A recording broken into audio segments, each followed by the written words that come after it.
This week I'm going to be talking about knowing your business value. I'm going to break it down into why, what, how, and as usual, throw in some X factor in the form of some what-ifs. Hi, my name is Bruno Brandon and I help people exit out of their businesses, either immediately or, if you want better results, introducing an exit strategy.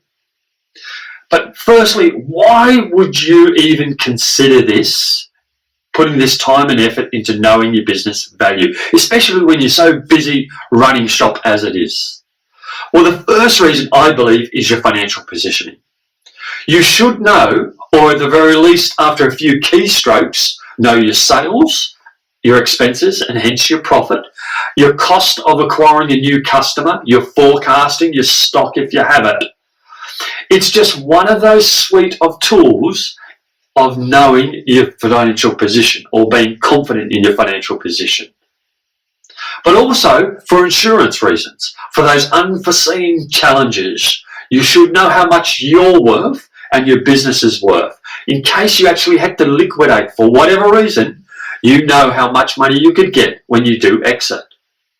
Now, another reason is it does empower you in your position when you're negotiating in things like joint ventures, alliances, and mergers. Now, an example of this is myself.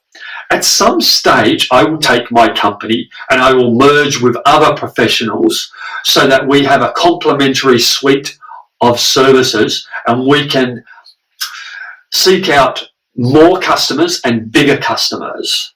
And when I go enter into that negotiation with these potential partners, one of the parts of negotiations will be the value or what my company can bring to the table. And then those other companies will obviously know their position. And during that whole negotiation stage, we will work out the split of that bigger company. It does not necessarily have to be three partners split a third each way. Everybody brings different things to the party. So what is knowing your business value? I'm going to give you a very basic view of valuing your company. And in the future, I'll get on board a professional that can dig a bit deeper into it. But very basically, valuation is profit. Now, I know this is a very simplistic term because it can be broken down into things like EBIT, EBITDA, depending on the size of your company. But let's just keep it at profit. Profit times M for multiplier equals value. I will talk about and go in depth in regard to multiplier. And multiplier, you should actually know your multiplier within your industry. I'll do another video on that. Anyway, company A is a small company that makes a profit of around about $100,000 a year. They live in an industry where the multiplier is 2. 2 times 100K, obviously 200K. The value of company A is $200,000. But company B also does 100K profit, but they live within an industry where the multiplier is 3. 3 times 100K, 300K. Value of company B is around about 300K. Yes, pretty simple, but you get the idea. Then you throw into the mix things like assets, goodwill, potential, size, competition. Put that all in the melting pot and out comes a valuation of your business. Now, when I say valuation, there are actually two ways that your business can be valued: an appraisal and an evaluation. Now, the appraisal can be pretty much done by anybody. Your business broker could do that, or their company could do that, and they would charge you anywhere from $0 up to $2,500, depending on the complexity and the services rendered. The valuation will probably start at anywhere from $3,000 and go up. It's delivered by someone who's a professional in that area, has done courses and studies that particular area, and it's something that also can be held up in court. So it's a valuation is a more significant value of your business. Now, I've just given you a pretty basic view, I know, but that's the purpose of this particular video. In another video, we'll dig a bit deeper in regard to what is knowing your business value. So how do you know the value of your business? Well, I have pretty much shown you actually how to actually work it out at a very basic level. Profit times your multiplier equals value. But the key thing is knowing your industry multiplier. Some examples are debt collection agency, 2.5 to 3 multiplier. Funeral homes, 4 multiplier. That's here in Australia. Interestingly, e-commerce used to be a multiplier of 2, but since COVID-19, that's actually shot up. So you need to work out what your industry multiplier is to establish your basic value.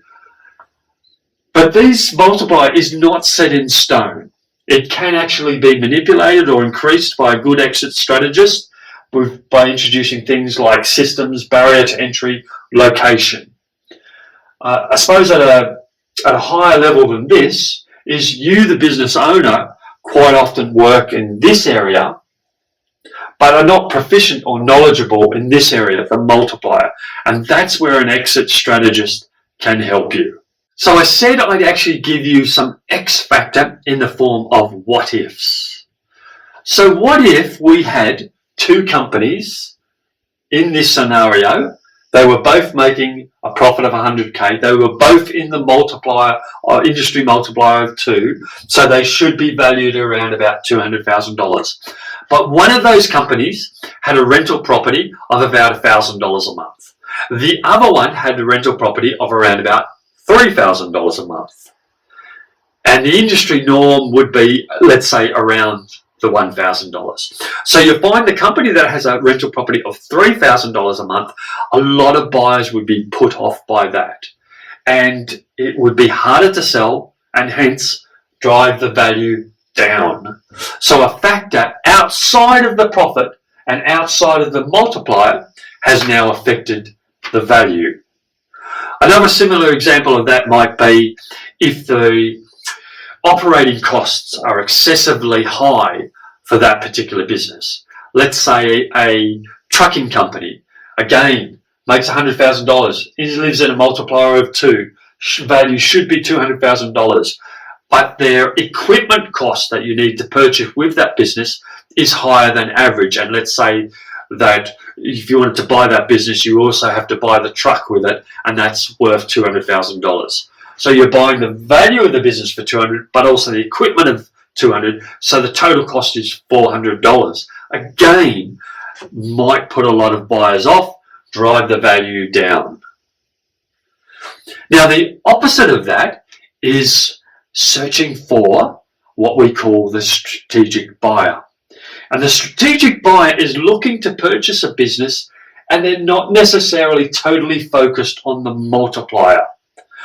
An example of that is we had a company that was in the industry multiplier of around about 5, and there was a interested party overseas, a large organisation, wanted to create a presence here in Australia. So they looked upon this particular company as their potential foothold into the Australia, and then spread their business throughout Australia. And they ended up paying a multiplier of 7, way above the 5, purely because it was the multiplier was not the most important thing to them, and we also created a bit of competitive tension. So that's it. Know the value of your business. I've told you a bit about why, how to do it, and what's involved. And I hope that helps. And I'll see you next time.